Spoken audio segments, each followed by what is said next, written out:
You think lust is personal. It's not. It's malware installed millions of years ago. Every swipe, every scroll, every memory dragging you back to that browser tab pre-written. Desire is code, and the clock is ticking. Each stimulus. You let in rewires synapses, shrinking attention, hacking ambition. Before this video ends, you'll either uninstall the program or let it own you again. Are you user or used? The first spark is rarely neon. It can be the click of a heel in a hallway that smells like disinfectant, the pixel shimmer of skin tone filtered through midnight blue phone light, or the almond note in a stranger's shampoo drifting across a subway gap. Within 150 milliseconds before language even boots, the amygdala lights up like a flare on an fMRI scan, red clusters flooding the limbic sky. Blood surges toward reward pathways. Pupils dilate 45%, and breathing shortens by 2 counts. Your conscious mind, still loading its morning interface, receives a pop-up it didn't request. Want. Neuroscientists at the Max Planck Institute captured the timeline frame by frame. At 120 milliseconds, sensory cortices sort the stimulus. At 140 milliseconds, the hypothalamus preps dopamine release. At 150 milliseconds, the prefrontal cortex is notified, but by then the contract is already drafted. The brain signs with a thumbprint of chemicals, promising attention and perhaps reputation, risking nothing less than agency. This is the ticking clock of desire. Instincts write agreements faster than intellect can read the clauses. Most people realize this too late, when the moment has slipped and the cost begins compounding. A single cue-her laugh bouncing off kitchen tiles, a countertop where first kisses once tasted like spilled wine can resurrect entire fantasies. Pavlov called it conditioned reflex. Marketers call it re-engagement. Your nervous system calls it standard operating procedure. Pavlovian pairing feeds on mundanity, because mundanity hides in plain sight. A coffee mug becomes a totem of late night chats. The ringtone of an ex can spike blood pressure a decade after the last text. These neutral objects convert into neural hotkeys. Press one by accident and the cascade restarts. Dopamine anticipates. Opioids soothe. Serotonin later decides whether the gamble was worth it. Often at WASN, single quotes, T.desire is code. Written long before your first memory blurred into breath. Script autoloads each dawn. It optimizes for species survival, not personal stability, and it doesn't take feature requests. But code can be debugged once you see the syntax. Stimulus gives amygdala, gives contract, gives consciousness. The task is to insert a breakpoint before consciousness rubber stamps. Behaviors already in motion. Mental athletes rehearse, label, and delay. A cue fires, say, vanilla perfume, and instead of chasing the image it evokes, they say aloud or silently, trigger. The word buys milliseconds, enough time for the prefrontal cortex to surface risk logs. Some practitioners wear a thin rubber band on the wrist, snapping it gently at each unexpected surge, anchoring chemistry to tactile reality. The goal isn't denial. It's delay, carving a corridor where choice can breathe. Of course, the world is a minefield of cues. Billboards that blush, playlists tuned to human mating frequencies, social feeds designed by behaviorists who speak dopamine like a native tongue. You can't burn the maze, but you can learn its wiring. If the trigger fires before you think, who's really in command? Dopamine is desire's drumroll. Endogenous opioids are its cymbal crash.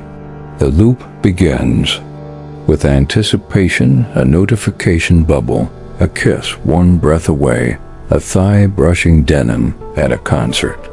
In that gap between almost and now, dopamine skyrockets, lighting the striatum like Vegas at midnight.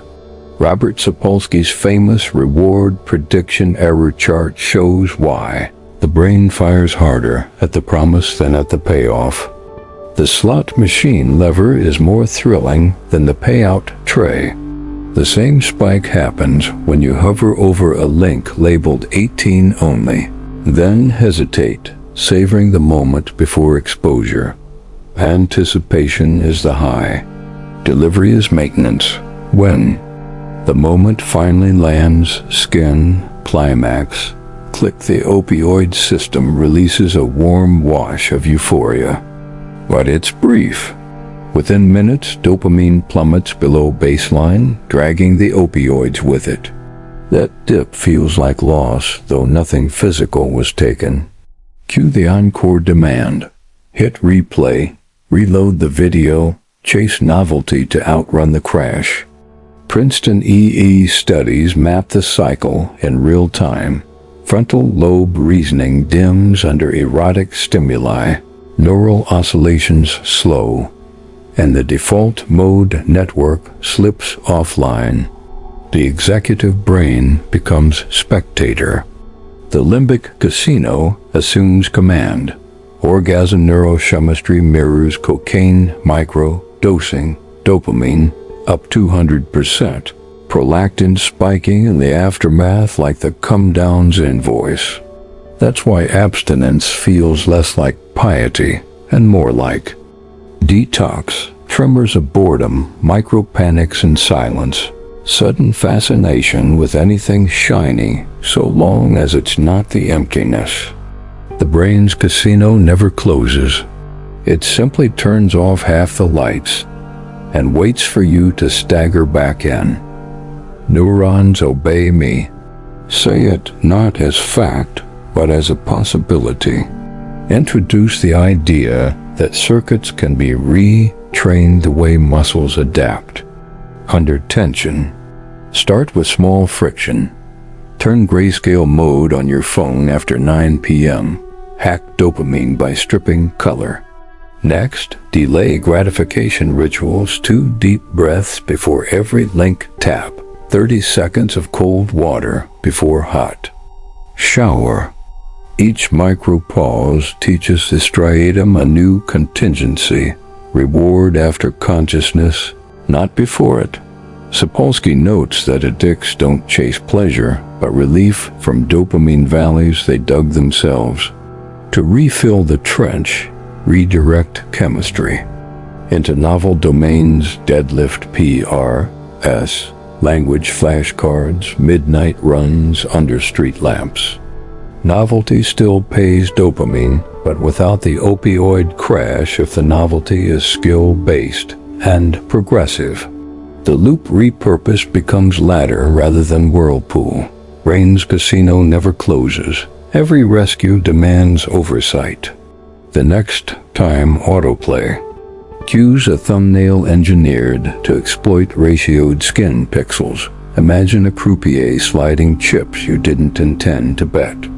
Say the mantra, neurons obey me, snap the decision boundary into place. Let the video time out. Let the pulse settle. Watch the dopamine trough rise more slowly and the craving pass like bad weather. Neuroplasticity isn't a slogan. It's biology's admission that house rules can be hacked. But hacking has a cost. Attention, intention, and repetition. The dull trinity that rewrites synapses the way rivers carve canyons. The loop will fight back, whispering that life without constant peaks is beige. That whisper is withdrawal speaking through nostalgia. Once you hear it as symptom, not prophecy, choice re-enters the room. How long will you let biology deal a game it always wins? The first Playboy centerfold arrived by postal subscription in 1953, a static invitation to fantasy that required patience, privacy, and imagination. Half a century later, the image scrolls HD, autoplay, looped, reloading faster than a breath. Each decade has compressed the distance between want and reward, and the compression curve is now exponential. Pornhub's A/B test thumbnail colors the way hedge funds back test stock algorithms, swapping lip gloss shades, camera angles, and skin exposure ratios to spike click-throughs by fractions of a percent. Those fractions stack into billions. The global adult content market now tops $100 billion a year, eclipsing the combined revenue of the MLB, NBA, and NFL. Escalation isn't just volume, it's novelty velocity. A decade ago, a single clip could satisfy curiosity for days. Today, VR headsets sync real-time motion to haptic suits, shortening refractory periods nature's cooled down to minutes. Users sample new scenes like speed dating fantasies, training the brain to equate orgasm with perpetual first impressions. Meanwhile, AI-generated partners emerge from text prompts. Red-haired violinist Freckles laughs at my jokes. The algorithm renders her in seconds, available at 4K, customizable down to eye blink cadence. She never withholds affection, never ages, never says no, because she never truly exists. Social media blurs the line between entertainment and erotic marketing. TikTok thirst traps hide under fitness tips. Instagram's Explore feed populates with bikini routines tagged as morning motivation.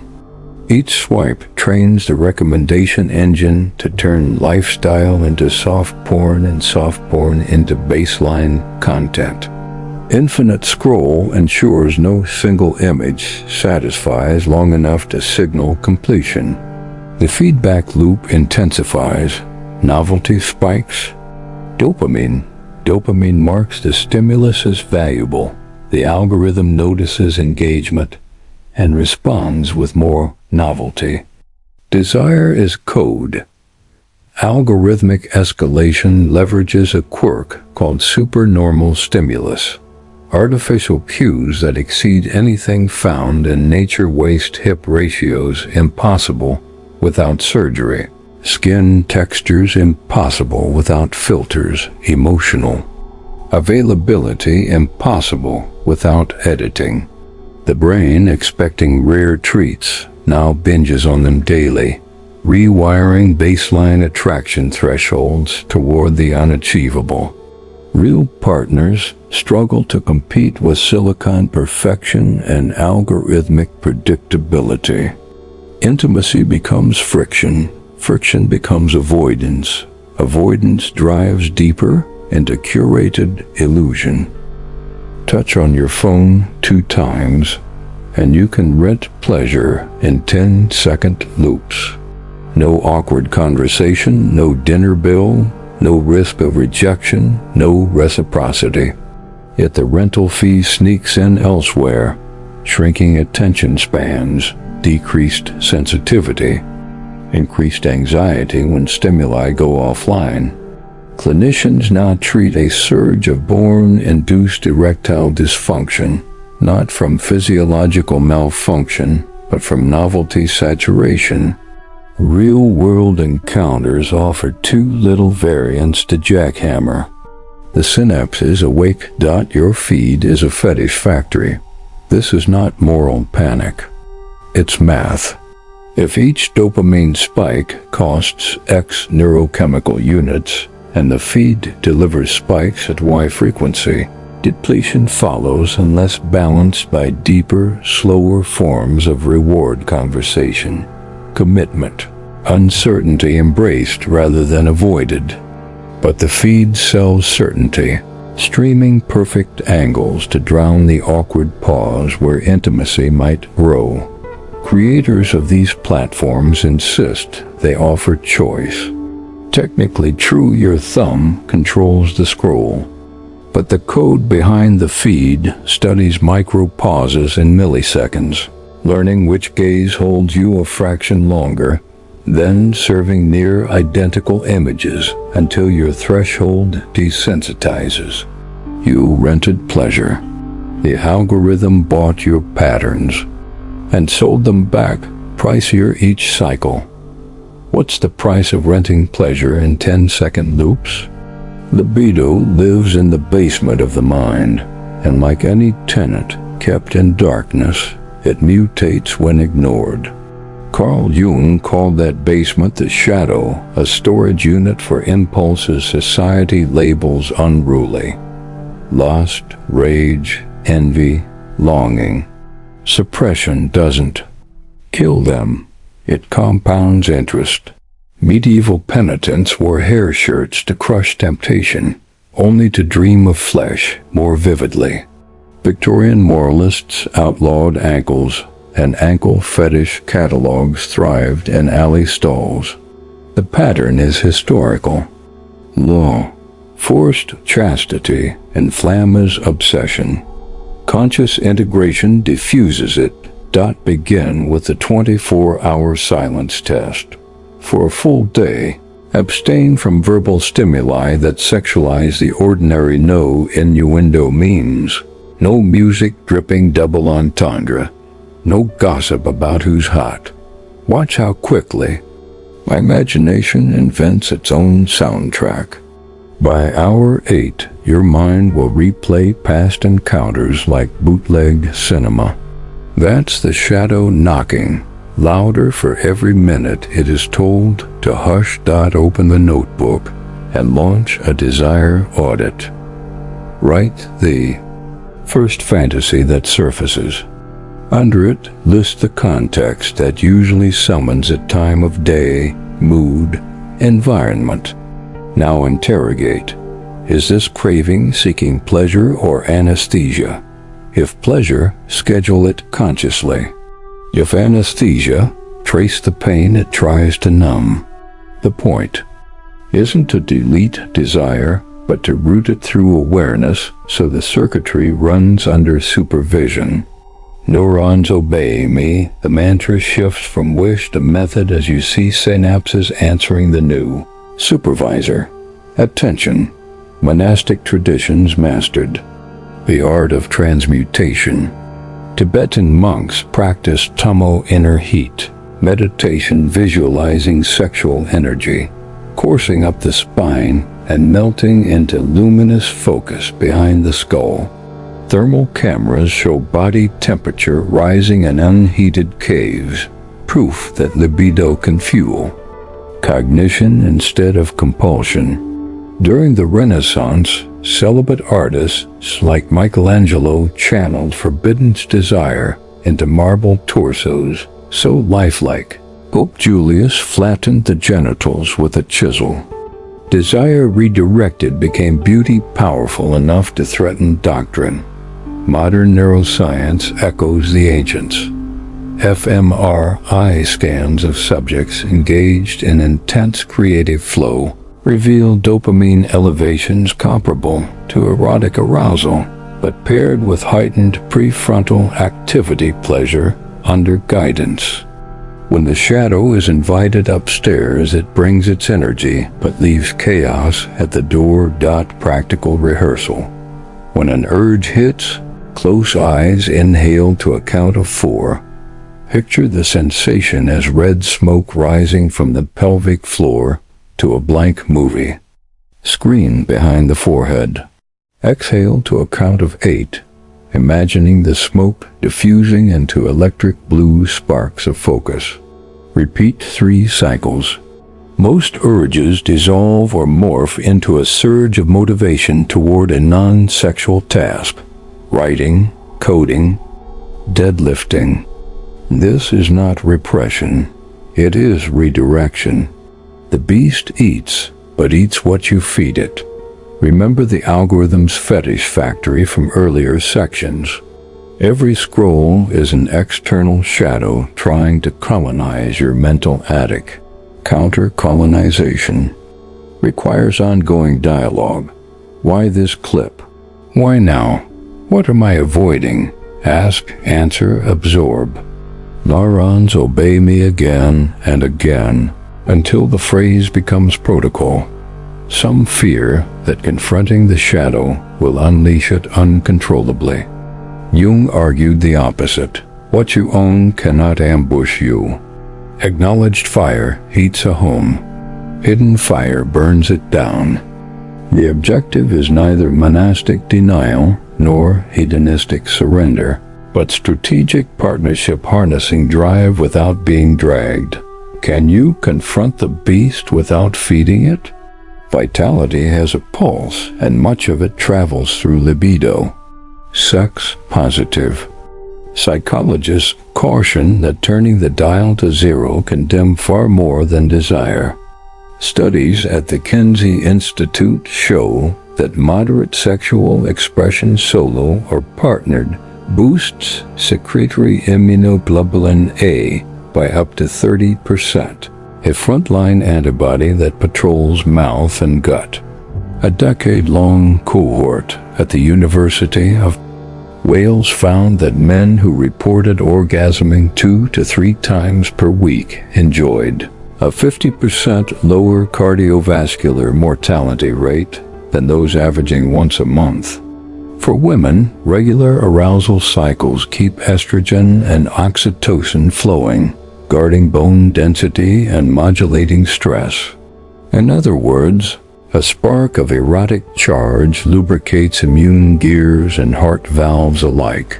Cut libido entirely, and the metrics tip. Endocrinologists warn that chronic abstinence can drop total testosterone by 15% in men, inviting fatigue, brain fog, and depression. Women short on dopamine oxytocin surges see serotonin dominance rise, which can flatten mood into grayscale. From an evolutionary standpoint, pleasure is a maintenance signal. Circuits humming, hormones balanced, organism ready for adaptive challenge. Yet unchecked consumption tells a darker story. Urologists now diagnose porn-induced erectile dysfunction. In patients under 25, a phenomenon almost unheard of 20 years ago. Brain imaging reveals desensitization.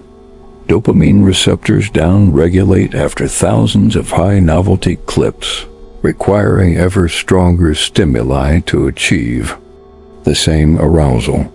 Partners made of carbon fail to compete with pixels curated by algorithms. Desexualization by overload, not absence. Balance emerges in the middle lane. Restraint is not repression. It is calibrated access. Think of libido like a throttle. Slam it open at every green light and the engine overheats. Weld it shut and the piston seize. Effective drivers modulate pressure relative to terrain. Tantric traditions have long practiced edging, surfing arousal without climax to recycle energy into meditation. Modern therapists advocate sensate focus, retraining couples to decelerate so nerves can resensitize. Neuroplasticity works both ways. What overstimulation dulled, mindful pacing can revive. The integration blueprint, schedule intentional. Intimacy windows rather than scroll-triggered escapades. Replace passive viewing with active engagement, eye contact. Breath sync, conversation about boundaries. If solo, set a timer, choose stillness instead of infinity scrolls. Visualize the heart beating as the central actor, not the screen. When urges flare outside the window, note them, breathe through them. Let them pass like hunger pangs waiting for dinner, not famine demanding collapse. Throttle. Don't throttle off. So, is desexualizing your brain an escape or an upgrade? Begin with a hard reset. The 24-hour Abstention Challenge. From midnight to midnight, remove every erotic Juno screens. No flirting eye contact, no lyrics dripping innuendo. The phone stays on grayscale, notifications sleep. Each impulse you normally satisfy becomes a data point. Note the hour cravings spike, the catalyzing context. This is not punishment. It's reconnaissance behind enemy lines. At sunset, open your notebook for the desire audit. Create 2 columns, stimulus and real hunger. That Instagram explore spiral, loneliness. That lingered glance at the gym, validation. List every trigger, then trace the deeper need it masquerades as. You are debugging the loop. If desire is code, this is reading the source. Next morning, practice stoic negative visualization. Imagine every visual stimulant vanished. Adult sites shut down, explore feeds wiped, dating apps outlawed. Picture your life if no pixel could puppet dopamine. Observe the panic, then the calm that arrives. When the storm sees no harbor, write what remains valuable. Books, breath, friendships, unfinished skills. Label this inventory, stable rewards. Now meet cold water. 3 minutes of shower sub 10 degrees Celsius triggers cold exposure hormesis. Norepinephrine spikes without. Erotic undertones teaching the nervous system that thrill can arrive unlinked to fantasy. Step out, towel off, and anchor dopamine to a non-sexual metric. Chase a deadlift personal record. Log 20 new vocabulary flashcards, or finish the chapter you've dodged for months. Each success tags achievement with the same neurotransmitter. Cocktail once monopolized by arousal. Neurons obey me. 12 hours later, you're in an airport queue. Passport ready, you scan the crowd and lock eyes with the archetype your brain scripts as reward. Heat rises. The familiar slideshow cues up. What if, maybe, why not? You inhale 4 counts, exhale 8. Whisper internally, desire is code. Neurons obey me. The script halts like a pirated video mid-buffer. You nod polite acknowledgement, then turn attention to gate numbers. Lungs steady. Choice stands where reflex once ruled. Repeat the protocol for 30 days. Each abstention cycle lengthens refractory patience. Each audit page clarifies pattern. Each cold plunge resets the reward threshold. Each anchored win reassociates pleasure with competence. After a month, the phone glows less hypnotically. Strangers' smiles read as possibilities, not compulsions, and silence returns as a habitat rather than a void. Maintain vigilance.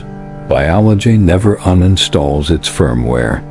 The casino dimmed its lights but keeps chips on standby. Schedule weekly dopamine deloads, evenings free from rapid-fire stimuli. Surround yourself with friends who value coherence over conquest. Environment outranks willpower when fatigue sets in. Keep the mantras on loop. Desire is code. Neurons obey me. Each utterance is a keystroke rewriting synaptic macros.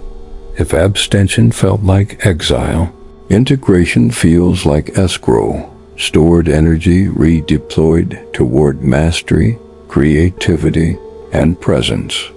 The beast has not been slain, only harnessed, tracing furrows that grow gardens instead of trenches. If you decode the spell, what freedoms return?